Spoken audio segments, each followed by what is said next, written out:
Fala pessoal, como vocês estão? Eu espero que bem. Hoje aqui no canal nós vamos falar sobre a greve dos roteiristas e dos atores na indústria cinematográfica americana. Nós vamos falar sobre essa greve aqui e também sobre pontos que eu considero ser bem interessantes para a gente pensar quando a gente vive um momento histórico como esses. Afinal de contas, é uma greve que levanta algumas questões que podem definir como essas obras serão construídas daqui para frente. Eu quero saber também nos comentários o que vocês estão achando. Eu vou trazer minha opinião como criador de conteúdo, mas também como alguém que estudou durante 7 anos a arte da interpretação como ator.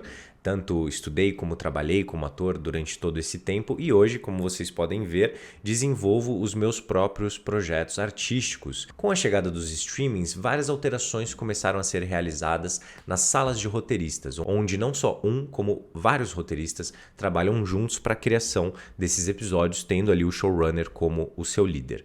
Depois de algumas alterações nos streamings, nós começamos a ter menos episódios e também uma pré-produção de roteiro completa. Antigamente, os roteiristas ficavam mais tempos empregados. Eles estavam trabalhando enquanto as séries estavam sendo realizadas. Hoje em dia, já existem salas de roteiro extremamente reduzidas que escrevem a série inteira por um determinado período e depois disso, essas pessoas passam alguns meses do ano sem qualquer tipo de emprego. Existe também várias questões contratuais, como exclusividade. Também a chegada da inteligência artificial, como nós bem sabemos, impactou o mundo todo e é algo que assusta justamente pela sua evolução cada vez mais rápida, pela sua capacidade de evolução e que poderia ser utilizada pelos estúdios como uma excelente ferramenta para corte de gastos, o que naturalmente colocaria diversos artistas em xeque, tanto com redução salarial ou então perdendo seus empregos. Já há algum tempo, os estúdios não se preocupam com a qualidade das suas obras, elas se preocupam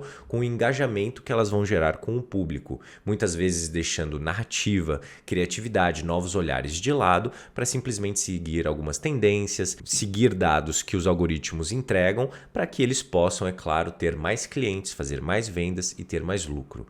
Então, essa questão toda foi colocando os roteiristas cada vez mais contra a parede e eles decidiram se organizar para fazer essa greve. O grande lance é que os estúdios estavam tendo praticamente uma estratégia de guerra real contra essas pessoas, que era uma estratégia de deixar eles sangrarem até eles terem que assinar qualquer tipo de acordo e deixar sangrar no sentido de vamos deixar eles desempregados durante todo esse tempo. Nós temos muito mais dinheiro do que todos eles juntos e a gente pode segurar essa bronca por enquanto eles uma hora ou outra vão ter que aceitar esse acordo. E aí chega a cavalaria dos atores, também se preocupando, claro, com as suas questões da classe artística dos atores, onde também várias questões precisam ser estabelecidas. Nós sabemos o quanto a inteligência artificial ela está atacando não só na escrita, mas também no que a gente vê. A gente viu aí todos os softwares de edição, tanto para foto como para vídeo, trazendo algumas novas tecnologias bem assustadoras, assim, onde literalmente qualquer coisa pode ser construída na tela e com o investimento certo e com o tempo, essas tecnologias vão ficar cada vez mais elaboradas. Então a cavalaria dos atores entra também para essa greve em um mês muito importante dentro do ano, onde nós temos o lançamento dos 2 filmes mais esperados, Oppenheimer e Barbie, onde os atores não vão mais participar, não só do trabalho deles no set de filmagens, mas também desse trabalho importantíssimo de venda, que é em toda a parte de marketing. Basicamente, pessoal, tanto os roteiristas como os atores são peças fundamentais para que você possa construir as obras. No fim das contas, os estúdios, os streamings, eles faturam muita grana, justamente com o trabalho desses artistas, mas aparentemente as estratégias até agora estavam sendo deixar esses roteiristas sangrar até o fim. Com os atores as coisas ficam um pouco diferentes porque os atores são o rosto, eles são a propaganda daquele material todo. Eles estão pedindo regras muito mais claras no jogo, pedem para que a inteligência artificial, é claro, ela terá algum tipo de contato com todas essas obras, mas que exista justiça, que exista uma legalização em volta dessa inteligência artificial para que a imagem dessas pessoas, para que o trabalho dessas pessoas não seja desvalorizado. As regras do jogo mudaram, então os contratos também precisam mudar.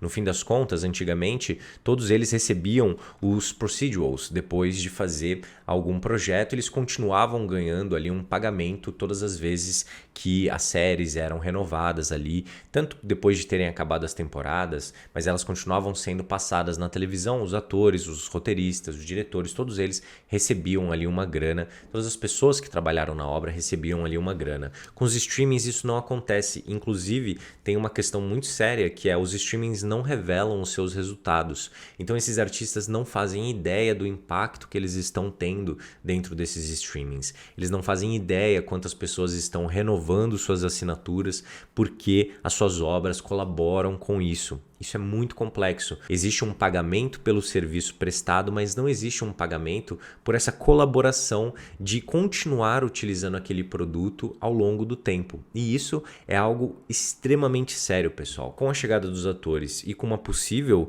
escalada disso tudo, né, uma organização maior, é possível que eles alcancem ali o que desejam, mas também é possível que não alcancem, o que me deixaria surpreso. Uma coisa que eu acho interessante para a gente refletir sobre cinema, sobre séries, é pensar que a arte audiovisual ela pode ser sustentada ali por um tripé. Esse tripé ele é definido por 3 áreas distintas, mas que se complementam e que são importantíssimas para que a gente possa ter uma obra audiovisual na nossa frente. A primeira é a arte. A arte, os artistas, eles constroem as obras, sejam elas narrativas, clássicas, experimentais, modernas, o que for. É ali que está a arte de contar histórias, é ali que existe a conexão entre nós, é algo que nós fazemos há vários anos, muito antes do cinema existir, outras formas de artes existiam e você pode fazer todo um mergulho só nesse tripé aqui para entender realmente o impacto. Eu acredito que é aqui que está o ponto de conexão entre todos nós. A tecnologia, no cinema principalmente,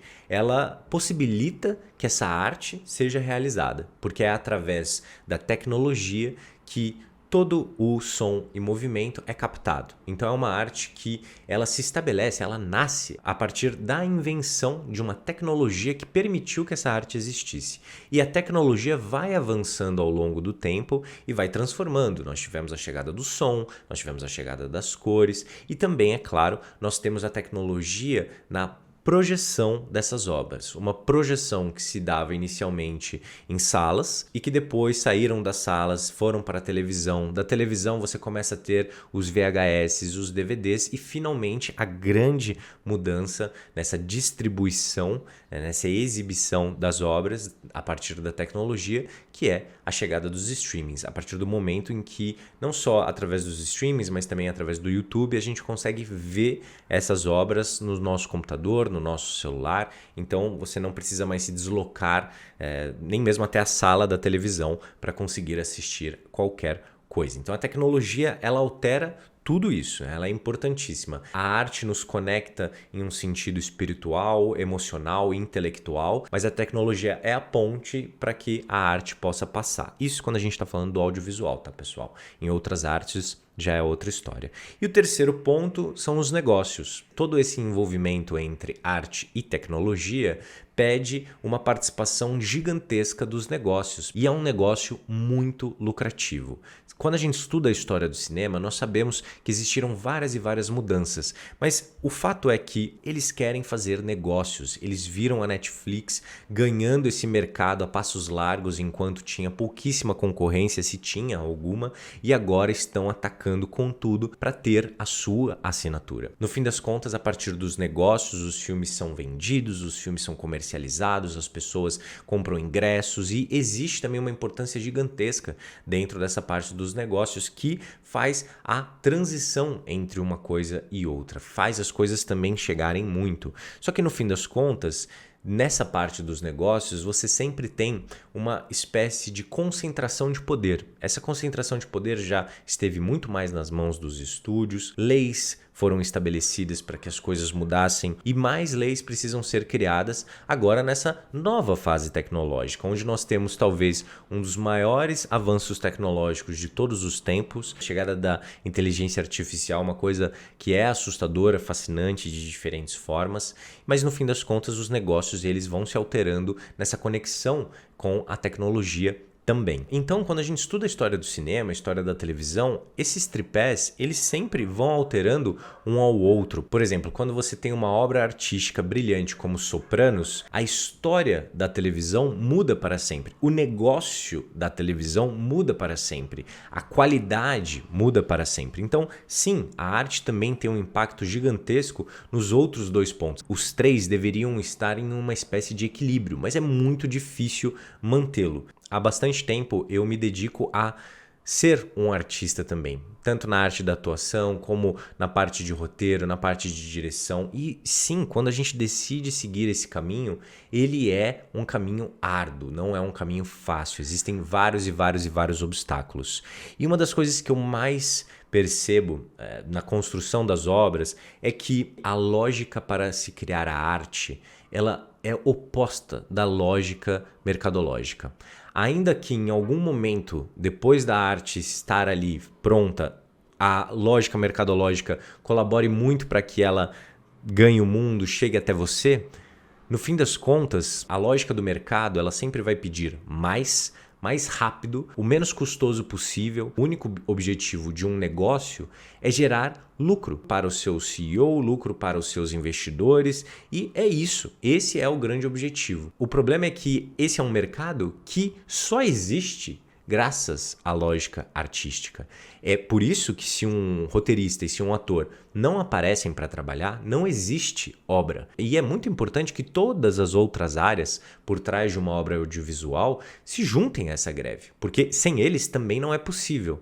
Não dependemos apenas dos atores e dos roteiristas para ter um resultado de uma obra. Nós dependemos de todas aquelas pessoas que estão por trás de um filme ou então de uma série. E a tecnologia chegou em um ponto onde é preciso discutir a intervenção do tripé da tecnologia na criação da arte. Foi construído um mercado, foi construída toda uma lógica em volta dessas pessoas, que não podem simplesmente ser abandonadas. Mas esse não é um pensamento de mercado. O pensamento dessas pessoas que estavam dispostas a deixar os roteiristas ficarem sem as suas casas, perdendo dinheiro, é uma lógica que vai cortar a garganta de todo mundo. E é uma pena falar isso, mas é a realidade. E aí, pessoal, é preciso esse tipo de movimentação para que as coisas não entrem em um estado apocalíptico. Porque quem só pensa no dinheiro vai utilizar qualquer tipo de ferramenta tecnológica para otimizar, para aumentar os seus lucros, e se esse negócio parar de dar dinheiro em algum momento,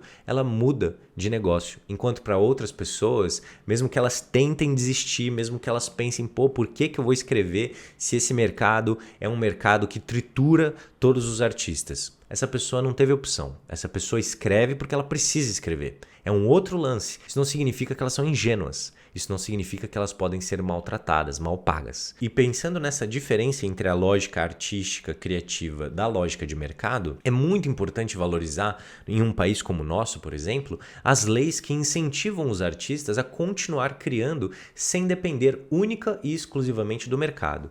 O ideal para um artista é que ele tenha opções para conseguir colocar as suas obras no mundo e não uma escassez. Eu sei que é difícil, são muitos artistas para serem contemplados, mas quanto mais leis forem sustentadas, criadas, quanto mais investimento nos artistas, vocês podem ter certeza que o resultado será primoroso. Uma grande preocupação que eu tenho é que essa é uma greve que está sendo estabelecida na Meca dos Estados Unidos, onde se cria, onde se tem as suas regras lá dentro. Mas essas são empresas que trabalham de forma global. A Netflix investe mais de 10 bilhões de dólares por ano em produção de conteúdo ao redor do mundo todo. E no fim das contas, o que vai acontecer nos outros países? Provavelmente, inicialmente, um boom. Você vai ter um investimento maior. Mas e as condições? Serão as condições que esses sindicatos vão conseguir ou serão condições completamente diferentes? Quando a gente pensa nisso tudo, é muito importante que a classe artística se posicione em relação a isso. Aqui, dentro do Brasil, como os atores se organizam, como os roteiristas se organizam. Isso tudo são coisas importantíssimas, porque aqui nós temos um outro tipo de problema, que não é o mesmo problema dos Estados Unidos. Aqui nós temos uma construção diferente, assim como em qualquer outro país, a construção vai ser muito particular a ele. O quanto nós não estamos perdendo ao pensar apenas em duas partes de um tripé que se estivesse em equilíbrio total, pode ter certeza que a coisa estaria fluindo de uma forma fantástica, porque o público só se interessa em assinar esses streamings, só se interessa em ir até o cinema para se conectar com aquela obra, para se conectar com aquela história, com os artistas todos envolvidos por trás dela. Então é muito importante que esse reconhecimento seja dado. No fim das contas, a greve, ela é importantíssima, é um momento que pode mudar a história de uma das maiores mecas que produz obras há tantos e tantos anos, e a gente vai acompanhando de perto, a gente vai tentando criar debates aqui. Eu espero que vocês tenham gostado. Pessoal, deixem aqui nos comentários o que vocês acharam e a gente se encontra no próximo vídeo.